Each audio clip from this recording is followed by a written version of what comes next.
Hola, este es el video número 222 de la serie que he titulado Mitos y Verdades dentro de mi canal de YouTube. Como habrán apreciado, durante el transcurso de esta serie he abordado temas muy variados. Temas geológicos y geomorfológicos, temas relacionados con el agua, temas históricos, temas sociológicos, temas económicos, en fin, temas que son el producto de una experiencia que se prolonga varias décadas en diferentes países del mundo y que por lo tanto puede aportar algunos elementos que pueden ser útiles a quienes tengan interés en desarrollar esos temas. De todos esos temas de los que he hablado, el que realmente se encuentra de mi especialidad académica y técnica es el tema geomorfológico, porque es ahí donde desarrollé mis estudios y mi doctorado en Francia, allá a principios de la década de 1970.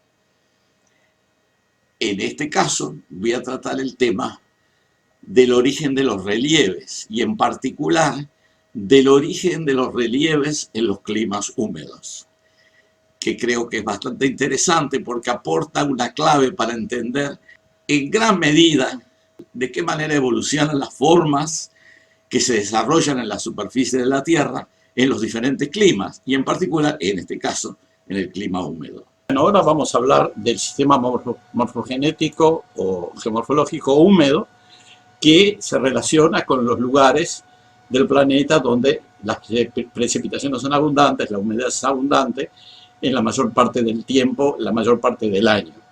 Este sistema, el sistema húmedo, ocupa más de 30 millones de kilómetros cuadrados a nivel mundial.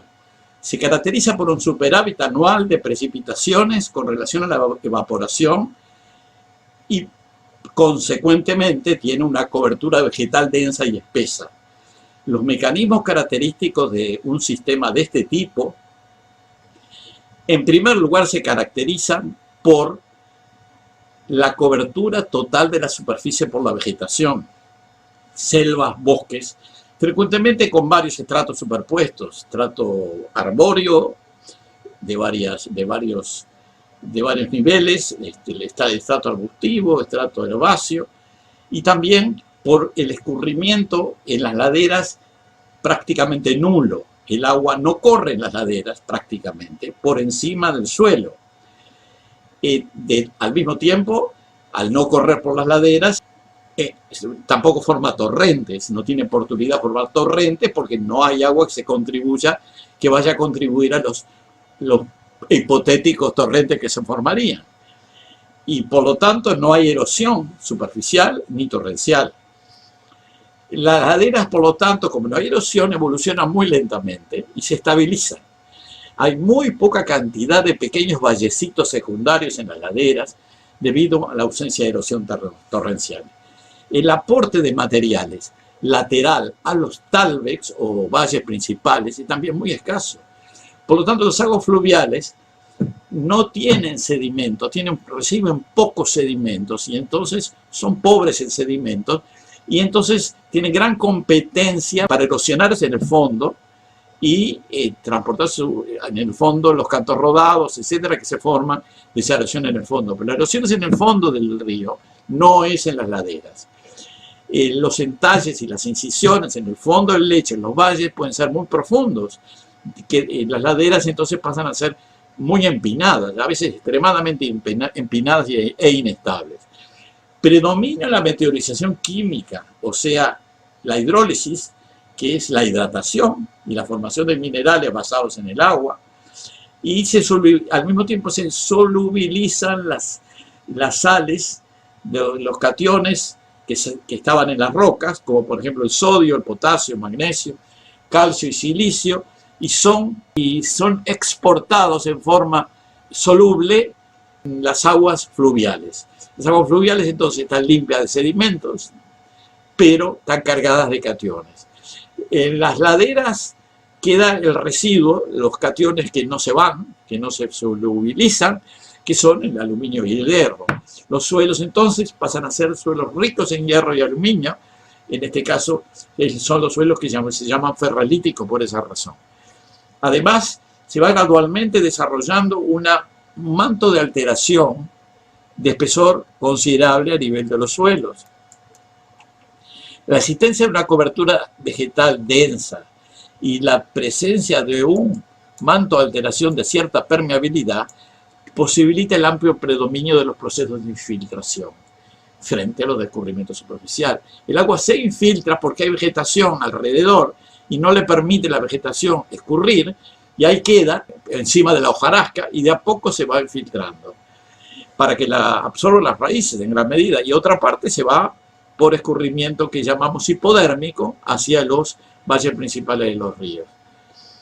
Por otra parte, los aportes laterales al curso fluvial dependen mucho más de las características de las napas hipodérmicas y freáticas que del ritmo instantáneo de las lluvias. A pesar de que llueve hoy, el agua no llega al río rápidamente, llega varios días después o incluso un mes después. Estas aguas estas capas actúan como un reservorio que se va vaciando lentamente cuando pasa cierto tiempo sin llover, impidiendo que se produzcan bajantes demasiado grandes a nivel de los cauces. El río permanece con el mismo nivel aproximadamente, sin grandes variaciones. Cuando llueve, en cambio, el agua infiltrada se emplea en primer lugar para cargar la napa, y no es sino varios días después que llega al valle principal, generalmente de forma lenta y homogéneamente distribuida en el tiempo. Todo esto provoca que el caudal de los ríos sea relativamente independiente de las lluvias recientes, de una gran regularidad. Debido a la presencia de un espeso manto de alteración, el sustrato aflora solamente en las laderas de pendientes más fuertes, aunque se le ve aflorar frecuentemente en los valles principales. En los valles de clima húmedo, los perfiles longitudinales muestran irregularidades frecuentes como resultado de las heterogeneidades litológicas que hay en el sustrato, abajo, cuando el río erosiona en el fondo, a veces erosiona más, a veces erosiona menos y genera irregularidades. Por lo tanto, podemos decir que el control estructural de los valles es bastante fuerte en el fondo de los valles, pero es débil en las laderas y en los interfluvios. El resultado final de una evolución morfogenética húmeda es el desenvolvimiento de interfluvios convexos y valles con perfiles transversales en V. Las laderas de pendientes moderadas a suaves presentan escasos, tal vez, valles secundarios y en general están carentes de afloramientos. Esos son mucho más frecuentes cuando las laderas son abruptas. En ciertas zonas de estilo tectónico enérgico, los valles fluviales pueden profundizarse lo suficiente como para dar lugar a pendientes muy fuertes a las laderas. Pueden llegar a un cierto nivel de inestabilidad que puede dar lugar a deslizamientos y otros fenómenos de movimiento de masa. Por supuesto, esto depende de la densidad de la vegetación, del tipo de materiales, de la humedad del suelo y de la pendiente. Pero estos movimientos de masa pueden ser muy importantes, frecuentes, y al fin de cuentas son los principales agentes de modelado en los sistemas húmedos. No son los sistemas húmedos, los relieves de los sistemas húmedos no se forman por erosión de las laderas, erosión de los interfluvios, sino que se forman por los movimientos de masa. Los movimientos de masa, los deslizamientos, la solifluxión y otros procesos similares. Algunas regiones con este tipo de clima en morfogénesis son la costa noroeste de América del Norte, la costa este de América del Sur, el Río Grande del Sur hasta Espíritu Santo y la costa suroriental de África. Como continuación de este video, desarrollaré otros temas que ya fueron incluidos anteriormente en la serie Mitos y Verdades, pero que voy a complementar próximamente.